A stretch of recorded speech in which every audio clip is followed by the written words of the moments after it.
ஒரு ராஜா தன்னுடைய குதிரையில திருவண்ணாமலைக்கு வரார். அப்போ வரும்பொழுது அங்க ஒரு சாமியார் இருக்கார். அவர்கிட்ட இது என்ன மலை என்று கேட்கும்போது, இதுதான் திருவண்ணாமலை, இங்கு மலையே சிவனாக இருக்கிறார் என்று சொல்லுகிறார். இந்த மலையை சுத்தி வந்தீங்கன்னா உங்களுக்கான பலன் மிகப்பெரிய அளவுல கிடைக்கும் என்று அந்த சாமியார் சொல்றார். உடனே தன் குதிரையிலே அந்த மன்னர் சுற்றி வருகிறார். உடன் ஒரு நாயும் அப்படியே சுத்தி வருதுங்க. முழுமையா சுற்றி முடிச்சுட்டு குதிரையில இருந்து இறங்குறார். திடீரென்று குதிரை காணாம போயிடுது. அங்க இருந்த நாயும் காணாம போயிடுது.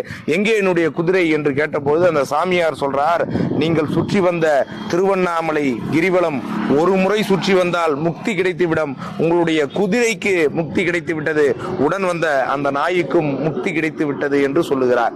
அப்ப அந்த மன்னர் கேட்கிறார், நானும் தானே சுத்தி வந்த, எனக்கு ஏன் முக்தி கிடைக்கவில்லை என்று கேட்ட பொழுது அந்த சாமியார் சொல்கிறார், எவன் ஒருவன் தன் வாழ்நாளில் திருவண்ணாமலை மலையை கிரிவலத்தை தன்னுடைய கால்களில் நடந்து சுற்றி வருகிறானோ அவனுக்கு மட்டுமே நேரடியாக முக்தி கிடைக்கும்.